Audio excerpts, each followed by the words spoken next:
ہم سب جانتے کیا ہوا، ہم سب جانتے کیا ہوا۔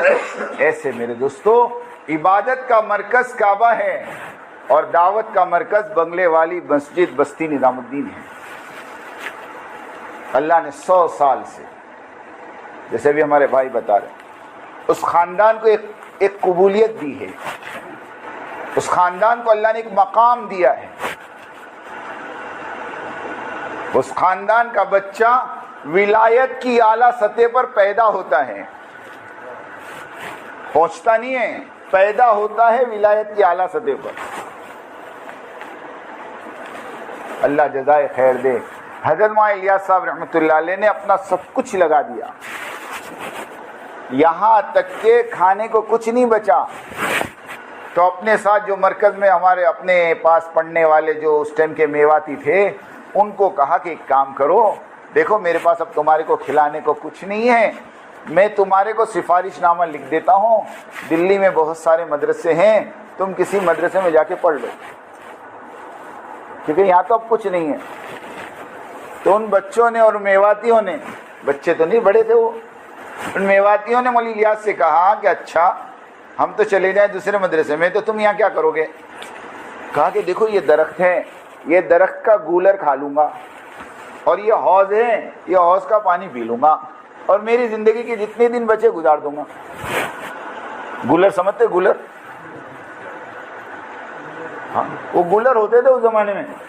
ایک بہت بڑے عالم وہ رمضان میں نظام الدین پہنچے، سوچے کہ یہاں تو افطاری کا دسترخوان بڑا بہترین ہوگا، رات کا کھانا بھی بڑا بہترین ہوگا، مرکز ہے پوری دنیا کا۔ تو دسترخوان پہ بیٹھے افطاری میں، تو گولر کہا ٹھیک ہے ابھی گولر سے افطاری کر لیتے ہیں، عشاء کے بعد تو کھانا ملے گا ہی۔ عشاء کے بعد بھی دسترخوان بچھا، وہی گولر، سحری میں وہی گولر، جب میں پڑ گئے۔ پوچھا مولوی الیاس سے، تو مولوی الیاس نے کہا ہماری تو سحری بھی گولر، افطاری بھی گولر۔ ہمارے مولانا محبوب صاحب کہتے ہیں 1981 میں جب حیدرآباد میں اجتماع تھا، تو حضرت جی مولانا انعام الحسن صاحب رحمۃ اللہ علیہ کے لیے پنڈال میں کولر لگایا گیا، تو مولانا انعام صاحب کہتے تھے کام گولر سے کولر تک پہنچ گیا۔ کیا کہتے تھے؟ کام کہاں سے کام پہنچ گیا؟ گولر سے کولر۔ یہ جملے تھے مولانا انعام صاحب کے۔ تو وہ بچے میواتی جو پڑھتے تھے مولانا کے ساتھ رہتے تھے، انہوں نے کہا کہ حضرت جب آپ گولر کھا کر اور پانی پی کر گزارا کر سکتے تو ہم بھی آپ کے ساتھ گولر کھائیں گے، پانی پئیں گے۔ جب کھانے کے زمانے میں آپ کو نہیں چھوڑا تو فاقے کے زمانے میں آپ کو کیسے چھوڑے؟ یہ اس گھر کا حال بتا رہا ہوں، کچھ بھی نہیں کھانے کو، بیوی بھوکی ہے، بچے بھوکے ہیں۔ مولوی یوسف صاحب اکیلے ہی تو تھے، مولوی یوسف صاحب اکیلے ہی تو تھے۔ ایک مرتبہ کا واقعہ ہے، اس کے بعد سے نظام الدین فاقہ نہیں آیا۔ میں وہ واقعہ سنا دوں خالی آپ کو۔ ایک مرتبہ کا واقعہ ہے کہ جماعت کھانا کھائی، جن کو کیا تکلیف ہوگی، جماعت کھانا کھائی، جماعت کھانا کھائی، پلیٹ میں تھوڑا کھانا بچ گیا، تو مولوی الیاس صاحب رحمۃ اللہ علیہ نے سائیڈ میں سے پلیٹ کو صاف کیا، کھانے کو بیچ میں کیا، اور ایک پردہ ہوا کرتا تھا گھر میں اور مسجد کے بیچ میں، وہ پلیٹ اٹھا کر پردے کے پیچھے دی اور اپنی بیوی سے کہا کہ یہ کھانا تھوڑا سا بچا ہے، تم اور یوسف کھا لو۔ اب وہ پلیٹ اندر گئی، دسترخوان بچھا، پلیٹ رکھی، مولوی یوسف صاحب نے اور ان کی امی نے ہاتھ دھویا، اور جیسے دسترخوان پر بیٹھ کر پہلا نوالا ابھی اٹھایا بھی نہیں تھا، اتنے میں پردے کے پیچھے سے آواز آئی، ارے ایک اور جماعت آ گئی، وہ کھانا واپس کر دو۔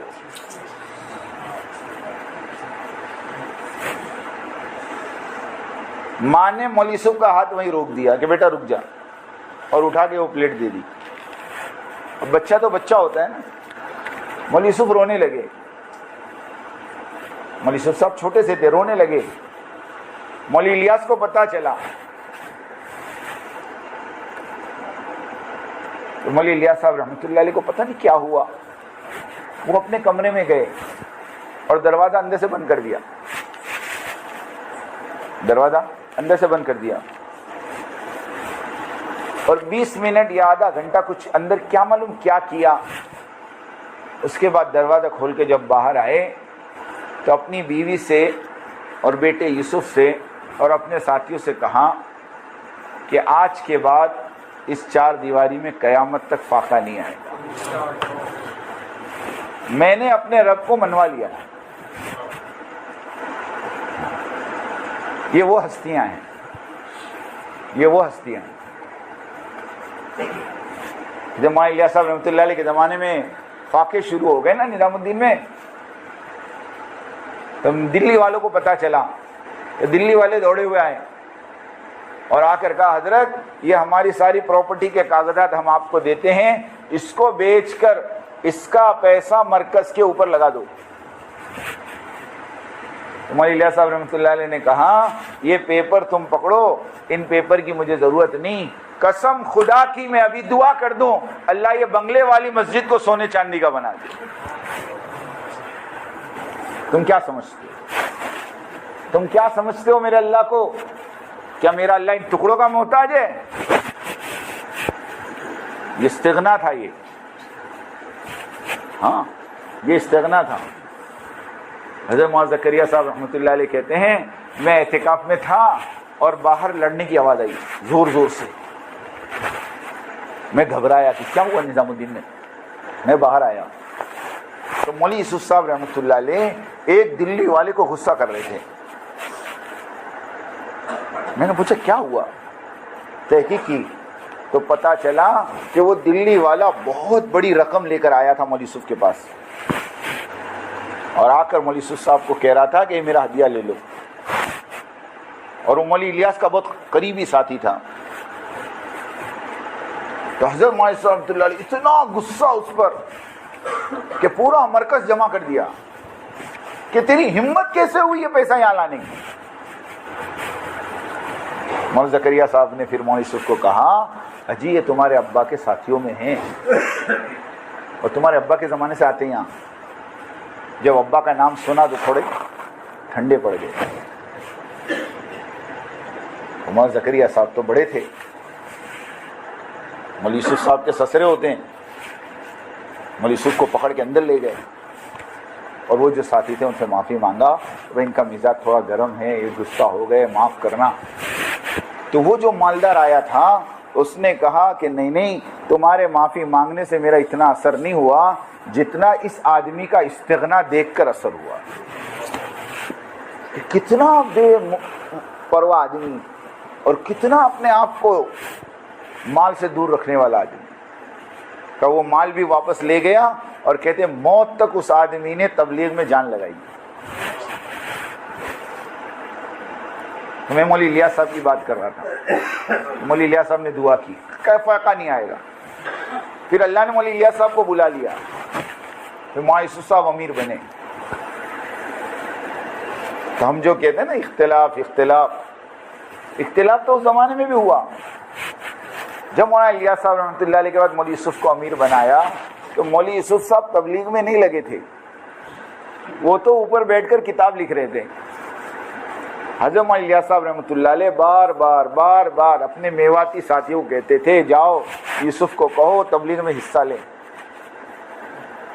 مگر وہ پورا دن اوپر کمرے میں بند رہتے تھے۔ لیکن کس کو معلوم تھا کہ اوپر جو کام ہو رہا تھا وہ تبلیغ کا ہی ہو رہا تھا۔ وہ کیا کام ہو رہا تھا اوپر؟ حیات الصحابہ لکھی جا رہی تھی۔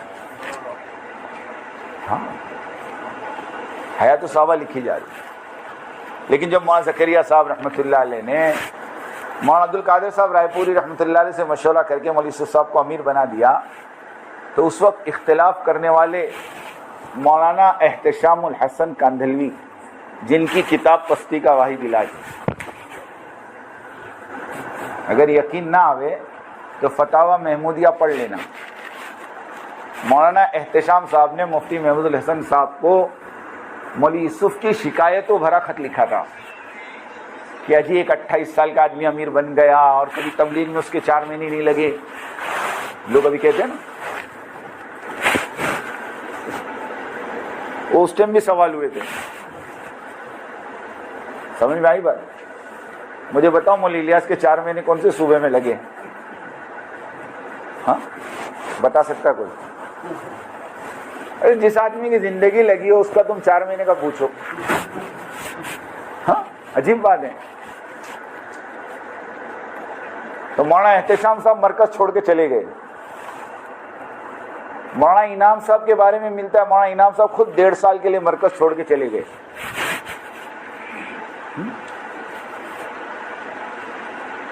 لیکن یہ مخلصین تھے, ان کو اختلاف تھا, مخالفت نہیں تھی. فرق سمجھنا, ایک ہوتا ہے اختلاف اور ایک ہوتی ہے مخالفت. اور مخالفت جو کرتا ہے وہ محروم ہوتا ہے. ہاں مخالفت جو کرتا ہے وہ محروم ہوتا ہے. شیطان نے آدم کی مخالفت کی تھی علیہ السلام, اس لیے توبہ کی توفیق نہیں ہوئی اس کو. اختلاف نہیں تھا اس کو مخالفت کی کہ میں 6 لاکھ برس اللہ کی عبادت کی, میں اتنا بڑا عبید, اور مجھے چھوڑ کے اللہ یوں کہے انی جاعل فی الارض خلیفہ, کہ زمین کا خلیفہ میں انسانوں کو بناؤں. یہ ہے کون میرے سامنے کا بچہ ابھی پیدا ہوا, ابھی پتلا بنا. میں 6 لاکھ برس سے آسمان میں ہوں, میں آگ سے بنا, یہ مٹی سے بنا. جیسے ابھی لوگ کہتے ہیں نا ہماری گود میں کھیلا ہے, تو گود میں کھیلا ہوا بڑا نہیں ہو سکتا. نہیں, سوچنے کی بات ہے نا, ارے سوچنے کی بات ہے. ایک مدرسے کے محتمم صاحب نے مجھے بلایا, سننا, جب اختلاف شروع ہوا مجھے کہا حافظ صاحب ایک بات بتاؤ. میں کہا بولو. کیا مسئلہ ہے؟ انہوں نے ایک دم انجان بن کے پوچھا, جانتے تو سب ہے لیکن وہ مجھے دیکھنا چاہتے تھے کہ کیا جواب دیتا ہے, کہ کیا مسئلہ ہے یہ. میں نے کہا کچھ بھی نہیں. کہ کیا بات کرتے ہیں, اتنا مسئلہ پوری دنیا میں چل رہا اور تم کہتے کچھ نہیں. میں کہا حضرت ایک بات بولوں. بولے ہاں. میں کہا مسئلہ صرف یہ ہے کہ قاری طیب صاحب رحمۃ اللہ علیہ کا جب دیوبند میں انتقال ہوا تو ان کے بیٹے کو دارالعلوم دیوبند میں اہتمام کے لیے بلایا, تو وہ مدرسہ چلاتے تھے حیدرآباد میں, مولانا قاسم نانوتی کے لڑکے. تو انہوں نے کہا کہ چونکہ میں میرا مدرسہ چلا رہا ہوں, یہ مدرسہ چھوڑ نہیں سکتا, البتہ میرا لڑکا ابھی فارغ ہوا ہے, 2 سال ہوئے ہیں, نام طیب ہے, اگر تم کہو تو میں مولوی طیب کو بھیجوں. اب جو دیوبند میں تھے انہوں نے آپس میں مشورہ کیا کہ چلو قاری مولانا قاسم نانوتی کا بیٹا نہیں تو پوتا صحیح ہے, تو نسبت اسی کی, کا ٹھیک ہے بھیجو. اب جب وہ قاری طیب صاحب حیدرآباد سے نکل کر دیوبند پہنچے تو ان کی عمر کتنی تھی معلوم ہے؟ 25 سال. کتنی تھی؟ 55 سال یہ محتمم رہے. کتنے سال؟ جب دیوبند سے 1982 کی 12 جنوری کی رات کو ان کو گھسیٹ کر نکالا گیا, اس وقت ان کی عمر 80 سال کی تھی. تو 25 سال ملتا ہے. 25 سال کی عمر میں نے مولانا کو کہا کہ قاری طیب صاحب محتمم بن گئے دیوبند کے, تو دیوبند کے جو اکابرین تھے, جو بڑے بڑے اساتذہ تھے, اس میں 2 کا نام تو میں ابھی نام بتا دوں آپ کو, علامہ انور شاہ کشمیری رحمۃ اللہ علیہ اور مولانا شبیر عثمانی رحمۃ اللہ علیہ. یہ دونوں دیوبند چھوڑ کر ڈابیل گجرات کے مدرسے میں پڑھانے آ گئے. کیوں؟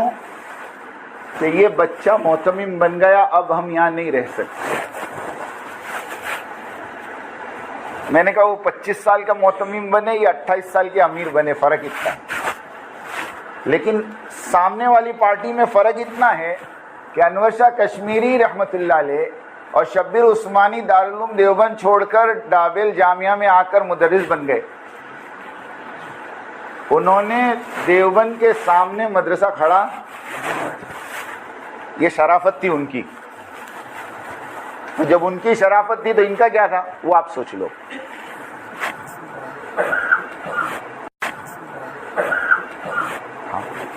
ایسے مولانا الیاس صاحب رحمۃ اللہ علیہ کے بعد، سنو میری بات دھیان سے، مولانا یوسف صاحب رحمۃ اللہ علیہ جب امیر بنے تو مولانا انعام صاحب، یہ پوری دنیا سنیں گی بات، اور مولانا احتشام الحسن صاحب کندلوی دونوں چھوڑ کے چلے گئے. لیکن مولانا یوسف صاحب رحمۃ اللہ علیہ نے سمجھا بجھا کر 1.5 سال کے اندر ان دونوں کو واپس لے کر آ گئے. میں نے پہلے ہی کہا انہوں نے اختلاف کیا تھا اس لیے واپسی آسان تھی، مخالف لوگوں کی واپسی مشکل ہوتی. پھر زمانہ چلا مولانا یوسف صاحب کا، لیکن دشمنیاں پیدا ہو گئی مولانا یوسف صاحب سے. آ تو گئے لیکن دل میں بیچ پڑ گیا.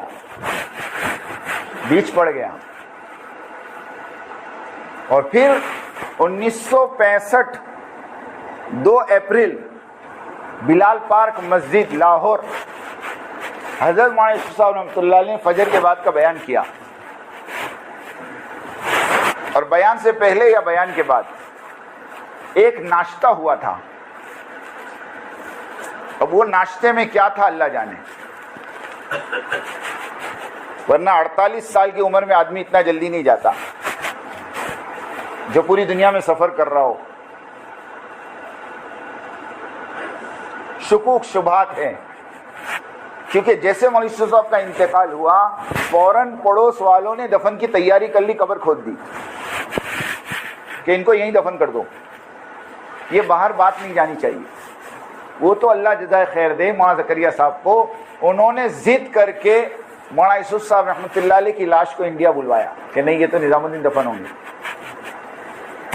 ورنہ کیا چکر تھا وہ اللہ جانے. لیکن بیج وہیں پڑ گیا تھا. پھر مولانا یوسف صاحب رحمۃ اللہ علیہ کا جب انتقال ہوا تو مولانا زکریا صاحب رحمۃ اللہ علیہ نے مولانا انعام صاحب کو امیر بنا دیا. مولانا انعام صاحب، بعضوں نے کہا کہ مولانا انعام صاحب کو امیر نہیں بنایا تھا، امین بنایا تھا، اور یوں کہا تھا کہ مولوی ہارون چھوٹے ہیں، یہ جب بڑے ہو جائیں تو امانت ان کے حوالے کر دینا. لیکن تقدیر کی بات ہے کہ مولوی ہارون صاحب بڑے ہی نہیں ہوئے یا بڑے ہونے نہیں دیا گیا. دونوں باتیں میں بہت باریکی بات کر رہا ہوں اور میرے پاس سب پروف ہے. کیونکہ جس دن مولوی ہارون صاحب کا انتقال ہوا مولانا یوسف صاحب کے لڑکے کا 1972 میں، تو اس وقت کا ایک واقعہ مفتی یوسف موطالہ صاحب جن کا بھی انتقال ہوا انگلینڈ میں، ان کی آڈیو یوٹیوب پہ موجود ہے. انہوں نے کہا مولوی یوسف موطالہ نے کہ میں 1972 میں مولانا زکریا صاحب کی خدمت میں تھا اور مولانا زکریا صاحب کے خطوط پڑھا کرتا تھا، اور مولانا زکریا صاحب مجھ سے خطوط کے جوابات لکھوایا کرتے تھے. جب مولوی ہارون صاحب کا انتقال ہو گیا تو مولوی سعد صاحب کی والدہ نے، مولوی اظہار صاحب کی لڑکی نے مولانا زکریا صاحب کو خط لکھا. مولوی یوسف موطالہ خود کہہ رہے ہیں وہ خط پڑھنے والا میں ہوں، میں نے اس خط کو پڑھا ہے اور اس خط میں لکھا تھا حضرت ایک بات آپ سے کہنی ہے، آپ تو بہت بڑے اللہ والے ہیں، آپ جانتے ہوں گے کہ میرے شوہر کو کس نے زہر دیا،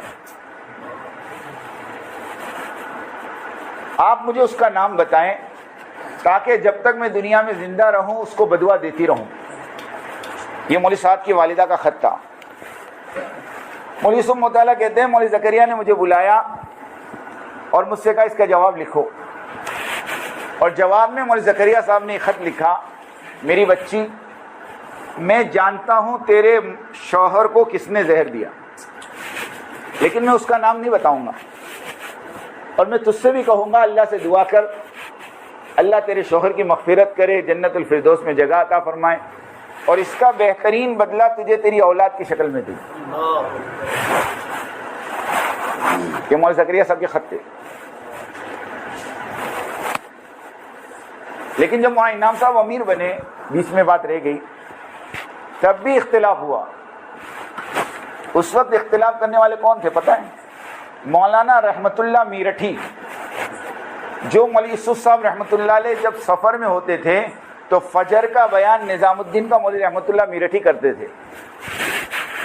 یہ آدمی وہ تھا جس کے بیانات پر لوگ دھاڑے مارتے تھے. اب ان کو یہ تھا کہ مولانا یوسف کے جگہ پر بیان تو میں ہی کرتا ہوں, ان کے بعد یہ کرسی تو میری ہے. نہیں سمجھے آپ؟ اب پہلے سے کرسی کا شوق ہو تو. ابھی رستے میں ہم قصہ سن رہے تھے, ایک آدمی کسی بزرگ کے پاس گیا, بیعت ہوا, ان کے ساتھ رہنے لگا, اور چند مہینوں کے بعد کہا حضرت کچھ تربیت نہیں ہو رہی. کیا کہا؟ حضرت کچھ تربیت نہیں ہو رہی, کچھ فائدہ نہیں ہو رہا آپ کے پاس رہنے کا. کہا کیوں؟ کیا نیت لے کر آئے تھے؟ کہا میں تو آپ کے پاس آپ جیسا بننے آیا تھا. تو کہا پہلے دن سے کرسی کا شوق ہے تو کیا ملے گا؟ پہلے دن سے پیر بننے کی تمنا ہے. نہیں سمجھے آپ؟ تو کیا ملے گا بھائی؟ پہلے مجاہدہ کرو کہ نہیں. مثال دی, مفتی سمیر صاحب نے مثال دی. ایک بچہ پہلے اسٹوڈنٹ ہوتا ہے نا, اس کے بعد ٹیچر بنتا ہے, اس کے بعد ایگزامینر بنتا ہے. ارے ایسا ہی ہوتا ہے. بولے یہاں تو پہلے دن سے ایگزامینر بن جاتے ہیں. امیر صاحب کو 10 نمبر, فلاں کو 5 نمبر, فلاں کو 2 نمبر. پہلے دن سے فیصلہ کرتا, اس میں کچھ لینے کا نہیں, اس میں کچھ لینے کا نہیں, اس میں کچھ لینے کا نہیں. حضرت ماساد صاحب فرماتے ہیں جو اپنے ساتھیوں کے بارے میں یوں کہوے کہ اس کا میرے یہاں کوئی مقام نہیں, قسم خدا کی اس کا خود اللہ کے یہاں کوئی مقام نہیں. جو یوں کہوے اپنے ساتھیوں کے بارے میں کہ اس کو میں نہیں مانتا, تو کہتے اس کو اللہ نہیں مانتا. سیدھی بات ہے. ہاں, تو پہلے دن سے جذبہ یہ تھا کہ مولانا یوسف کے بعد میں امیر بنوں, اور جب امارت نہیں ملی تو چھوڑ کے چلے گئے. مفتی مولانا عبداللہ جھانجی صاحب, مولانا سلیمان جھانجی صاحب کے لڑکے نے مجھے بتایا, حافظ صاحب میں نے اپنی آنکھوں سے دیکھا ہے نظام الدین کے سامنے سے گزرتے تھے, سیڑھیوں پہ تھوک کے جاتے تھے. یہ بھی چھوڑ کے گئے, اور ان کے ساتھ 40 آدمی نکلے. لیکن قسم خدا کی کھا کے کہتا ہوں, پوری تبلیغ کی 100 سال کی تاریخ میں چھوڑنے والے تو بہت ملیں گے, لیکن چھوڑنے کے بعد مورچہ کھڑا کرنے والے ان کے سوا کوئی نہیں. یہ بات ہے. اس لیے یاد رکھو میرے دوستو, کام نبیوں کا ہے اور کام صحابہ کی سیرت پہ ہوتا ہے. ہاں, جب یہ اختلاف کر کے باہر نکلے تو ان کو 2 باتیں پیش کی گئی تھی. میں آپ کو بات بتاؤں اندر کی, 2 باتیں پیش کی گئی, اور دونوں باتیں سیرت سے تھیں. جیسے ابھی ہمارے دستگیر بھائی نے بتایا کہ حضرت نے ایک واقعہ یہ سنایا کہ دیکھو حضرت سعد ابن عبادہ رضی اللہ تعالیٰ عنہ اللہ کے نبی کی دنیا سے جانے کے بعد انصار کے امیر بننا چاہتے تھے, اور سارے انصاروں کو جمع بھی کر لیا تھا کہ میرے ہاتھ پہ بیعت کر لو. لیکن حضرت عمر نے کہا کہ نہیں, امیر تو ایک ہی ہوگا اور وہ ابو بکر ہوں گے. یہ نہیں ہو سکتا کہ مہاجرین کا امیر ابو بکر ہو, انصار کا امیر سعد بن عبادہ ہو. یہ نہیں ہو سکتا. یوں کہہ کر سارے انصاروں کو سمجھا کر ابو بکر کے ہاتھ پہ بیعت کروائی. لیکن سعد ابن عبادہ رضی اللہ تعالیٰ عنہ نے یوں کہا کہ میں بیعت نہیں کروں گا. حضرت ابو بکر نے کہا کوئی بات نہیں, آپ بیعت مت کرو, لیکن رہو ہمارے ساتھ, رہو ہمارے ساتھ. سعد ابن عبادہ رضی اللہ تعالیٰ عنہ نے 2.5 سال تک بیعت نہیں کی. سنو, 2.5 سال تک. لیکن حضرت فرماتے ہیں ابو بکر رضی اللہ تعالیٰ عنہ کا کوئی مشورہ نہیں چھوڑا, مسجد نبوی کی نماز نہیں چھوڑی, اور مدینہ شہر نہیں چھوڑا. اب میں آپ کو واقعہ بتا رہا ہوں, تو کیا سیرت کا واقعہ یہ نہیں جانتے؟ ارے جانتے کہ نہیں جانتے؟ اختلاف کیا ہے لیکن حدود میں رہ کر. حضرت نے فرمایا تمہیں مجھ سے اختلاف ہے, کوئی بات نہیں, مجھ سے اختلاف کرو, مگر یہاں سے مت جاؤ. ایک آدمی سیدھے سادے لباس میں شرٹ پہننے میں آیا میرے پاس, بیٹھ کے بات کرنے لگا. مجھے نہیں معلوم کہ یہ ایک مخصوص قوم کا ہے, وہ میں نہیں بتاتا, مجھے بالکل اندازہ نہیں تھا. اور میں نے اس کے سامنے ایک دم سے کہہ دیا, میں نے کہا اپنے والے تو بریلوی سے گئے گزرے نکلے. تو ایک دم مجھے دیکھنے لگا, کیا کہہ رہے ہو آپ؟ میں کہا ہاں, اپنے والے تو بریلوی سے بھی گئے گزرے نکلے. کہا کیا مطلب؟ میں نے کہا دیکھو نا, بریلوی والوں نے مکہ اور مدینے کے امام کو تو جھٹلایا مگر مکہ مدینہ جانا نہیں چھوڑا. سمجھ میں؟ ارے سمجھ میں آئی؟ اختلاف امام سے, ہم نماز نہیں پڑھیں گے لیکن مکہ مدینہ جانا. تو جب مرکز نظام الدین کے امام سے اختلاف ہے تو مرکز کیوں چھوڑو؟ ایک صاحب کہہ رہے تھے ہم تو اکابرین ثلاثہ کے ماننے والے ہیں. میں نے کہا اکابرین ثلاثہ کی قبر پر فاتحہ پڑھنے سے بھی محروم ہیں کہ قبر بھی اندر ہے.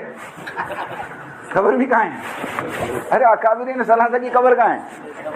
اکابرین ثلاثہ کے ماننے والے قبر پہ فاتحہ پڑھنے سے محروم ہے. بولو دنیا کیا تماشا دیکھ رہی؟ تھوڑی سی عقل ہو تو آدمی کھول دے.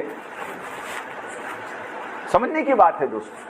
تو ایک بات تو سعد ابن عبادہ کی سنائی, اور دوسری بات حضرت نے فرمائی کہ حضرت ابو ذر غفاری رضی اللہ تعالیٰ عنہ کو حضرت عثمان غنی سے اختلاف تھا اور بہت لڑائی ہوتی تھی, مشوروں میں, جھگڑوں پر جھگڑے, کیونکہ ابو ذر غفاری شدت پسند آدمی, وہ ذرا بھی چلنے نہیں دیتے تھے. نہیں سمجھے؟ کسی نے ان کو کہا کسی کے پاس 20 دینار ہو تو کتنی زکوٰۃ دینے کا؟ حضرت ابو ذر نے کہا 20.5 دینار. کتنے دینے کا؟ وہ تو 20.5 دینار ہی 20 ہے, تو کہ وہ 20 کیوں جمع کیا؟ 5 دینار اوپر دینے کا جمع کیوں کیا؟ اس کی سزا بولے. اب ایسا مزاج کا آدمی, اور حضرت عثمان غنی کے زمانے میں مال آ رہا ہے تو مسجد کی نوعیت بدل گئی, مسجد کے اندر نقش و نگار ہو گئے. تو ابو ذر غفاری کو اختلاف ہوا, ابو ذر غفاری کو اختلاف ہوا. تو حضرت عثمان غنی رضی اللہ تعالیٰ عنہ نے سارے صحابہ سے مشورہ کیا کہ بھئی اس کا کوئی حل نکالو, یہ روز کے جھگڑے, ارے حل تو نکالنا چاہیے نا. تو حل یہ نکالا کہ ابو ذر غفاری کو بٹھا کر کہا کہ دیکھو ہمارا مشورہ یہ ہے کہ آپ جو ہے مدینے سے باہر ایک جگہ ہے ربضہ, ہم مشورے سے وہ جگہ آپ کے لیے طے کر دیتے ہیں, آپ وہاں جا کے رہو اور اپنی زندگی کے آخری دن وہاں گزار لو. تو ابو ذر چونکہ مخلص تھے نا, اور اختلاف تھا, مخالفت نہیں تھی, تو اپنے امیر کی اطاعت کی اور جا کر ربضہ رہنے لگے. آپ لوگ کئی واقعات ربضہ کی پڑھے ہوں گے. وہ واقعہ پڑھا ہوگا کہ ایک غلام رکھا انہوں نے اور پھر وہ اونٹ دوسرا لے کر آیا, ہے نا؟ ارے پڑھا کہ نہیں فضائل اعمال میں؟ اور وہ واقعہ بھی پڑھا ہوگا کہ جب انتقال کا وقت قریب آیا تو اپنی بیوی کو کہا کھانا پکاؤ. تو کہا کس کے لیے؟ کہا ایک جماعت آئے گی جو مجھے دفن کرے گی. تو وہ جنگل میں رہتے تھے, اختلاف تھا ان کو. تو حضرت نے فرمایا کہ اگر تمہیں اختلاف ہے تو تم ہمارے پاس آؤ, ہم مشورے سے کوئی جگہ آپ کے لیے طے کر دیں, آپ وہاں رہ جائیں. ارے بولو سیرت کا فیصلہ تھا نا. اب اتنی بڑی بات سمجھ میں نہیں آ رہی. اب لوگ مجھے کہتے ہیں کہ تم کو زیادہ سمجھ میں آتا ہے کہ ان کو. میں نے کہا ایک بات بول, سیدھی سیدھی بات بول. ایک عالم شیخ الحدیث وہ کعبۃ اللہ کی طرف بیٹھ کے پیشاب کرے اور میرے جیسا جاہل اس کو کہے حضرت قبلہ ہے, تو تیرے جیسا کوئی جاہل وہاں کھڑا ہو کہ تیکو زیادہ سمجھ پڑتی کہ شیخ الحدیث کو. یہ بات تو ہم کو بھی سمجھ پڑتی. ارے اتنی تو ہم کو بھی عقل ہے نا بھائی. ہم یہ نہیں کہہ رہے اختلاف غلط ہے, ہم کہہ رہے ہیں اختلاف کے بعد جو طریقہ ہے وہ غلط ہے. یہ طریقہ نہیں ہوتا اختلاف کا, ورنہ صحابہ میں اختلاف اس سے بڑے ملیں گے.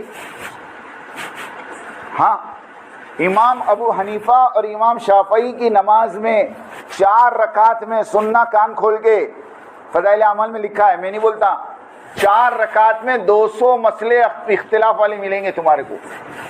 تم تو خالی رفع دین جانتے ہو, آمین بالجہر جانتے ہو, 200 مسئلے. امام حنیفہ رحمۃ اللہ علیہ کہتے ہیں امام کے پیچھے سورہ فاتحہ پڑھنی پڑے گی, اور امام شافعی کہتے ہیں فاتحہ پڑھنا حرام ہے, نہیں پڑھ سکتے آپ. معاف کرنا، امام حنیفہ کہتے ہیں نہیں پڑھ سکتے، امام شافعی کہتے ہیں پڑھنا پڑے گی۔ امام شافعی کیا کہتے ہیں؟ پڑھنا ہی پڑے گی۔ اسی لیے کہ کسی شافعی مسجد میں تم نماز پڑھو گے نا تو ولداللین آمین کے بعد تھوڑی دیر رکتے ہیں اور پھر سورت پڑھتے ہیں۔ کیوں؟ اتنی دیر میں مصلی سورہ فاتحہ پڑھتے ہیں۔ ہاں، امام حنیفہ رحمۃ اللہ علیہ کے نزدیک وضو کو توڑنے والی چیزیں 8 ہیں۔ وضو کو توڑنے والی چیزیں 8 ہیں، اور امام شافعی رحمۃ اللہ علیہ کے نزدیک بیوی کو ہاتھ لگا تو بھی وضو ٹوٹ جائے گا۔ ہاں، قرآن سے ثابت کیا انہوں نے، اولا مستم النساء، اولا مستم النساء، اسے ثابت کیا انہوں نے۔ تو ایسا اختلاف تم کو ائمہ میں ملے گا، لیکن آج تک تم نے کبھی اماموں کو لڑتے دیکھا؟ ارے بولو، کبھی مسجد سے نکالتے دیکھا؟ ارے بولو، یہ سنت صرف انہوں نے زندہ کری۔ ہاں، کوئی اختلاف نہیں۔ امام شافعی رحمۃ اللہ علیہ امام ابو حنیفہ رحمۃ اللہ علیہ کی قبر پر گئے اور وہاں جا کر نماز پڑھی اور نماز میں رفع دین نہیں کیا۔ مریدوں نے کہا حضرت آپ تو رفع دین کے قائل ہیں، اور ابھی جو شیخ یونس جونپوری جو مظاہر العلوم کے شیخ الحدیث ہے نا، ان کا جملہ میں نے اپنے کانوں سے آڈیو میں سنا۔ اتنا بڑا محدث آدمی کہہ رہا تھا کہ امام شافعی رحمۃ اللہ علیہ کے پاس رفع یدین کرنے کے جواز کے جو دلائل ہیں وہ امام ابو حنیفہ کے نہ کرنے کے دلائل سے مضبوط ہے، مگر میں حنفی اس لیے میں نہیں کروں گا، باقی دلائل ان کے مضبوط ہیں۔ ایسا مضبوط آدمی جب امام ابو حنیفہ رحمۃ اللہ علیہ کی مزار پہ پہنچا تو رفع دین نہیں کیا۔ مریدوں نے پوچھا کہ آپ نے رفع دین نہیں کیا؟ تو امام شافعی نے قبر والے کی طرف اشارہ کر کے کہا میں نے اس کے اکرام میں رفع دین چھوڑ دیا۔ ہاں، اختلاف کی جگہ پر دوستو، حدود اختلاف کتاب ہے مولانا زکریا صاحب کی پڑھو۔ حدود اختلاف ملتی بھی نہیں اب مارکیٹ میں، غائب ہو گئی جب سے اختلاف ہوا۔ ہاں، میں وہ ڈھونڈا نہیں ملتی ہو، وہ پڑھو اختلاف کی حدیں کیا ہوتی ہیں۔ میں ایک مرتبہ مشورے میں بیٹھا تھا تو ایک اللہ والے یوں کہہ رہے تھے دیکھو اختلاف میں پڑھ کر اللہ کے سامنے مجرم بن کر حاضر مت ہو، بلکہ مظلوم بن کر حاضر ہو۔ کئی زبان سے ایسے جملے مت نکالو کہ تم مجرم بن جاؤ۔ ہاں، اس لیے ہم کہتے ہیں اختلاف کرو لیکن حدود میں رہ کر کرو، کل کو واپس آنا پڑے تو دروازے کھلے رہے۔ اتنے آگے مت بڑھ جاؤ کہ ریورس بند ہو جاوے۔ سمجھ رہے ہیں میری بات؟ اتنے آگے چلے گئے کہ اب واپسی کے راستے نظر نہیں آ رہے۔ ہاں، واپسی کے راستے نظر نہیں آ رہے۔ ابھی میرے پاس ایک آڈیو آئی، کسی نے محمد لاٹ صاحب سے کہا آپ نظام الدین واپس چلے جاؤ، تو کہہ رہے واپس چلے جاؤ، واپس چلے جاؤ، سر پھڑوانے جاوے، جان کا خطرہ ہے ہمارا۔ تو حضرت مولانا سعد صاحب نے کہا کہ مولانا یوسف صاحب رحمۃ اللہ علیہ کو 1947 میں یوں ہی کہا تھا کہ جب دیش بٹا تھا، کہا آپ پاکستان چلے جاؤ، نظام الدین میں آپ کی جان کو خطرہ ہے۔ تو مولانا یوسف صاحب رحمۃ اللہ علیہ نے کہا تھا کہ جان سے زیادہ مرکز بچانا فرض ہے۔ کیا بچانا فرض ہے؟ اور اب کیا کہہ رہے لوگ؟ جان بچانا فرض ہے۔ تو پوچھو جان بچانا فرض ہے، مرکز بچانا فرض ہے؟ اس کے لیے میرے دوستوں میں یہ ساری باتیں اس لیے نہیں کر رہا، بلکہ میں تو آپ لوگوں کو صرف اطمینان دلانا چاہتا ہوں کہ اللہ کا روزانہ 2 رکعت پڑھ کر شکریہ ادا کریں کہ اللہ پاک نے ہمیں بہت صحیح جگہ پر اور بہت صحیح امیر کی عمارت میں کام کرنے کی اللہ نے توفیق۔ سچی کہتا ہوں، ایسا آدمی زندگی میں نے کبھی نہیں دیکھا، بلکہ دنیا نے نہیں دیکھا۔ ہمارے بمبئی کے ایک ذمہ دار کہہ رہے تھے میں 15 دن کینیڈا ساتھ میں رہا حضرت کے علاج کے لیے، 15 دن 24 گھنٹے میں نے حضرت کے دیکھے، حضرت صرف نماز کے ٹائم پہ نماز، ورنہ منتخب حیات الصحابہ، منتخب حیات الصحابہ، بس اس کے علاوہ کوئی عمل ہی نہیں ان کے پاس۔ نہ کسی کی غیبت سنتے ہیں، نہ کسی کی غیبت کرتے ہیں۔ سچی کہتا ہوں، نہ کسی کی غیبت کرو نہ کسی کی غیبت سنو۔ اس کے لیے اللہ کے واسطے دوستو اس کام کی قدر کرو، اپنے امیر کی قدر کرو، اپنے مرکز کی قدر کرو، جتنا کہا جا رہا اتنا کرو، جیسا کہا جا رہا ویسا کرو۔ یہ سیرت سے ملے گا آپ کو۔ حضرت حذیفہ کو کہا جاؤ کافروں کے اندر جاسوسی کر کے آؤ، وہ گئے اور دیکھا ابو سفیان تاپ رہا ہے، نکالا تیر اور بٹھایا، اچانک آواز آئی یا دل میں خیال آیا کہ اللہ کے نبی نے یوں کہا کہ حرکت مت کرنا، واپس رکھ دیا۔ لوگوں کو شک ہو گیا کہ ہمارے اندر کوئی جاسوس ہے، سب اپنا اپنا ہاتھ پکڑ لو۔ تو انہوں نے بازو والے کا ہاتھ پکڑ لے، اے تو کون؟ ارے بولے میرے کو نہیں پہچانتا، ان کو کوئی پوچھے اس سے پہلے دوسرے کو پوچھے۔ اور پھر واپس آئے تو راستے میں فرشتے ملے، کہا تمہارے سردار کو کہنا دشمنوں کا انتظام ہو گیا۔ علماء لکھتے ہیں کہ یہ کام کا اصول ہے، جتنا کہوے اتنا کرو، جیسا کہوے۔ ہاں، حضرت مولانا انعام صاحب رحمۃ اللہ علیہ کے خادم تھے مولانا احمد لاٹ صاحب۔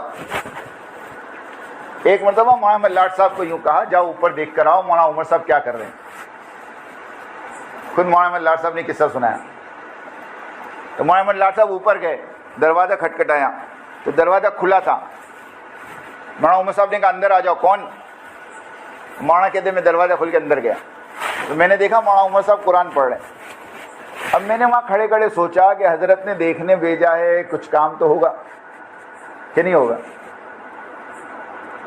تو کہا میں نے ایک دم سے مولانا عمر صاحب سے کہا حضرت بلا رہے ہیں، حضرت جی بلا رہے ہیں۔ مولانا عمر صاحب نے اپنا قرآن بند کیا اور مولانا احمد لاٹ صاحب کا ہاتھ پکڑ کے نیچے آ گئے اور نیچے کمرے میں گئے۔ جب کمرے میں گئے اور مولانا انعام صاحب سے کہا حضرت فرمائیے کچھ کام تھا آپ نے بلایا؟ کہا میں نے تو نہیں بلایا۔ کہا آپ نے نہیں بلایا؟ ہاں میں نے تو نہیں بلایا۔ کون آیا تھا آپ کے پاس؟ تو کہا وہ احمد لاٹ تھے، وہ کہہ رہے آپ نے بلایا۔ کہا اچھا احمد لاٹ بلایا آپ کو، ایک کام کرو آپ جاؤ احمد لاٹ کو اندر بھیجو۔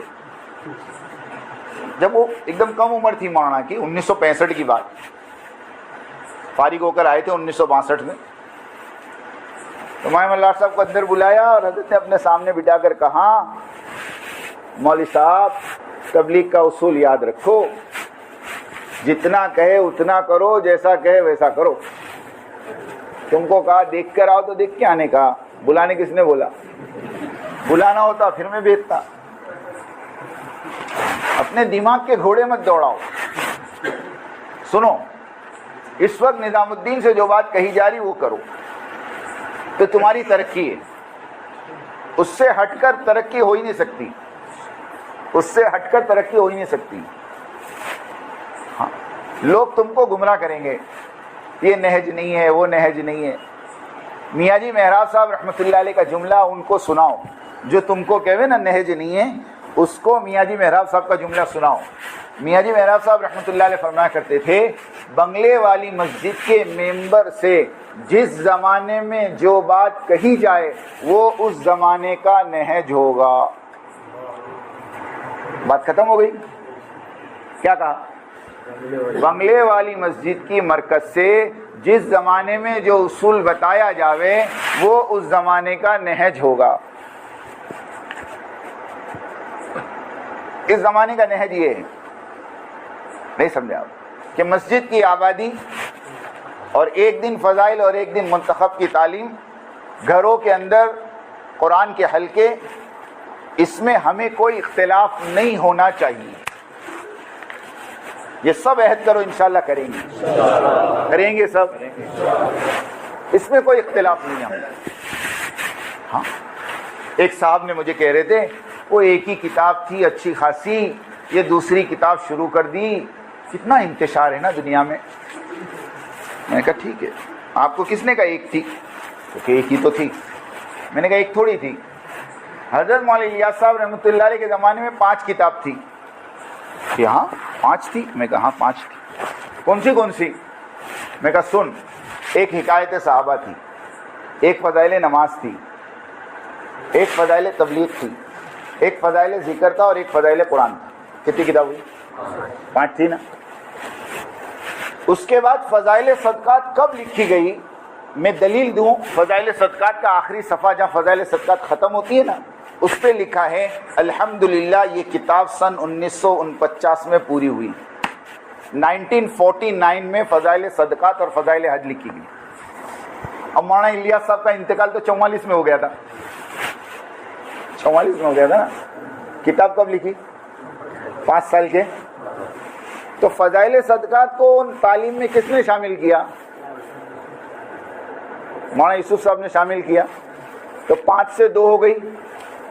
کتنی ہو گئی پھر میں نے کہا مولانا انعام صاحب کا زمانہ آیا تو مولانا انعام صاحب نے پستی کا واحد علاج ایک نام کی کتاب مولانا احتشام صاحب کی اس کو جوڑ دی. کتنی ہو گئی؟ اب مولانا الیاس کے زمانے میں 5, مولوی یوسف صاحب کے زمانے میں 7, مولوی انعام صاحب کے زمانے میں 8. ہر زمانے میں ایک ایک بڑی نا. تو ابھی بڑی تو تمہارے پیٹ میں کائے کو دکھا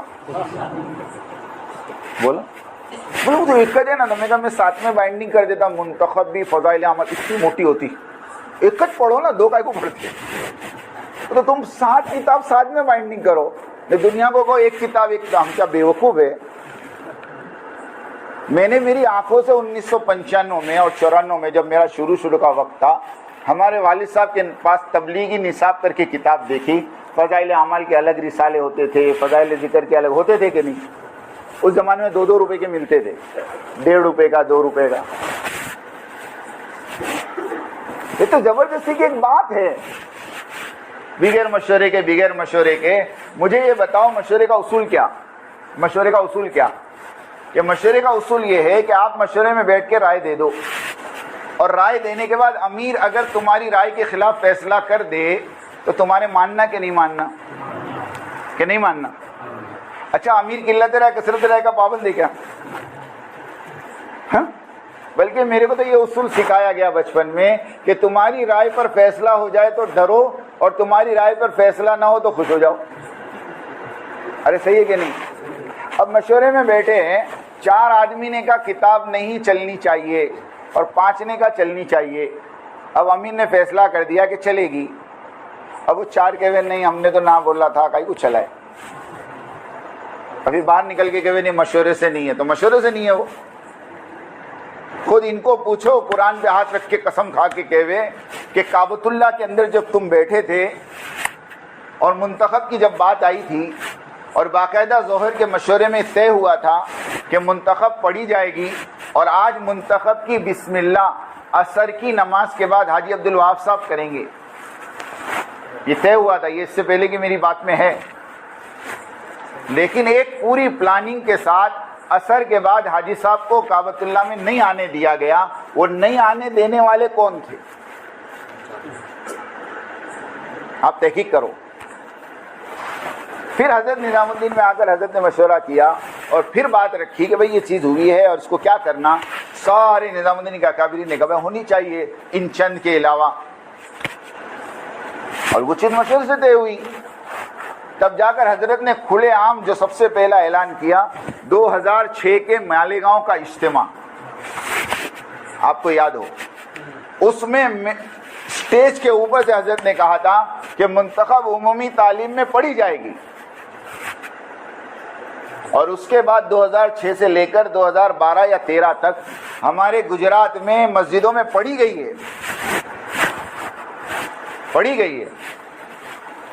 پھر بعد میں ایک دم سے اعتراض آ گیا کہ بھئی اس میں فائدے نہیں ہیں, امت گمراہ ہو رہی. میں نے کہا کتنے گمراہ ہو گئے, لسٹ بھیجو میرے پاس, کون گمراہ ہوا؟ آپ مجھے بتاؤ فضائل اعمال پر اعتراض اور اس کے جواب کتاب ہے کہ نہیں؟ ہے کہ نہیں بولو. لیکن آج 20 سال 25 سال ہو گئے, 1995 سے پکڑو آج کتنے ہوئے, 22 اور 5 27 سال میں منتخب احادیث پر اعتراض اور اس کے جواب کوئی کتاب چھپی گیا؟ ساری مستند حدیثیں, اور مستند حدیث پر غیر مستند حدیث کو ترجیح دینا. علماء سے پوچھو کیا ہے. آپ کے پاس ایک پکی حدیث ہے اور آپ کے پاس کمزور حدیث ہے, آپ کس کو لوگے؟ پکی حدیث کو لوگے. یہ تو جاہل بھی کہے گا نا. ابھی میں راجستھان میں تھا, میں نے یہی کہا, میں نے کہا بھائی اعتراض تو فضائل اعمال پہ ہوا ہے,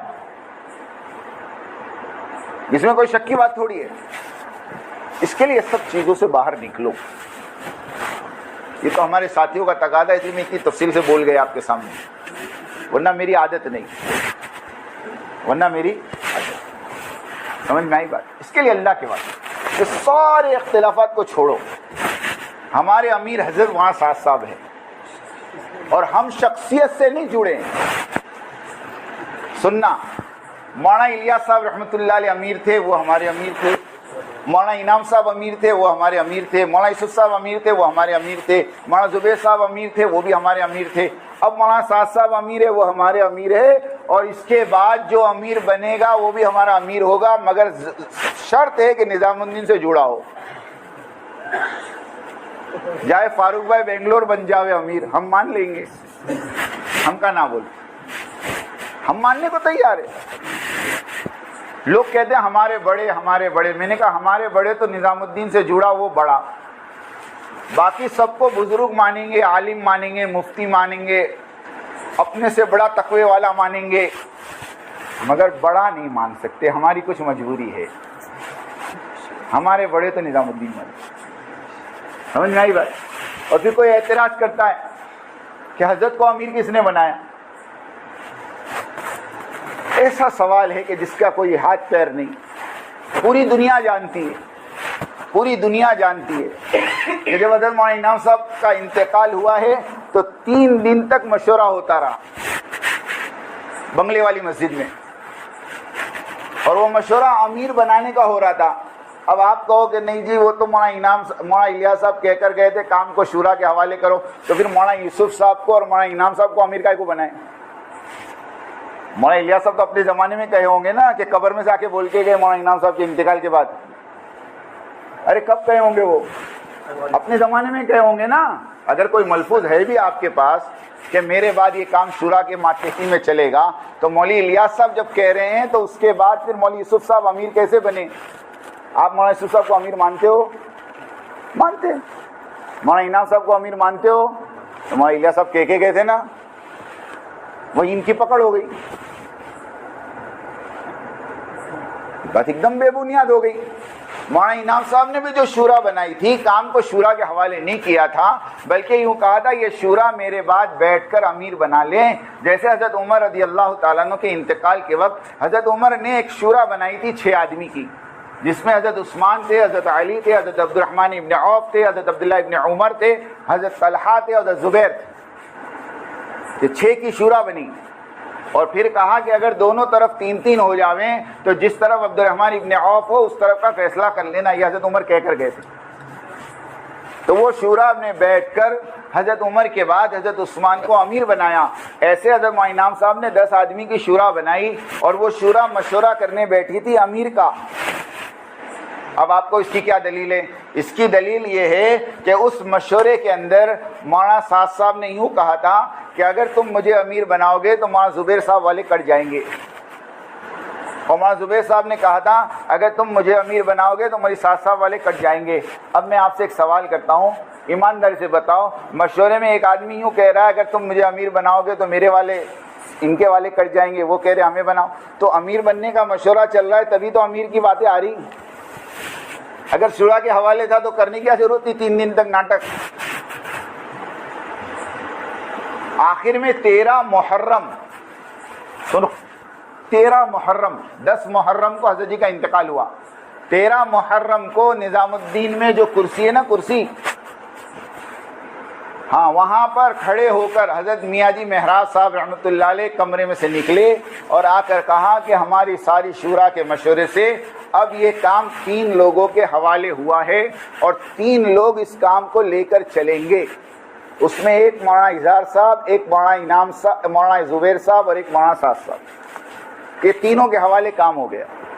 جب مولانا اظہار کا انتقال ہو گیا تو مولانا سعد اور مولانا زبیر صاحب کام لے کر چلتے رہے. اب مولانا زبیر صاحب کا انتقال ہو گیا تو کون بچا؟ بھائی مشتاق صاحب کہتے تھے غزوہ موتا کے اندر اللہ کے نبی نے کہا، کیا کہا معلوم؟ کیا کہا؟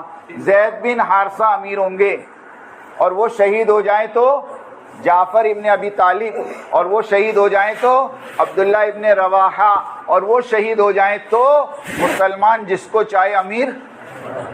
جیسے وہاں 3 طے ہوئے نا، یہاں بھی 3 طے ہوئے. اور جیسے عبداللہ ابن رواحہ کے انتقال سے پہلے مسلمان امیر نہیں بنا سکتا. سمجھ گئے؟ اب آگے میں بولتا نہیں. ہو گئی بات صاحب؟ ایک دم سیدھی بات ہے. اور مجھے بتاؤ حضرت معاذ صاحب کے علاوہ کون ہے دنیا میں جس کو پوری دنیا امیر تسلیم کرے؟ لا کے دو چلو. ارے کوئی کو قبول کر سکتی ہے؟ آپ سوچو نا، اس خاندان کے علاوہ کوئی خاندان بیٹھ سکتا ہے کہ نہیں؟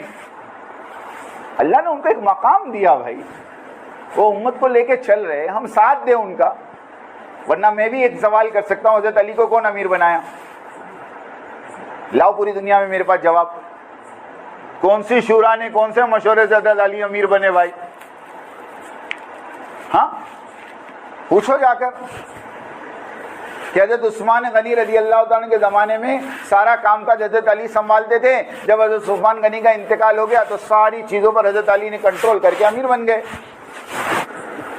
ہاں ایسا ہوا ہے. سمجھ میں آئی بات؟ یہ سب چھوڑو.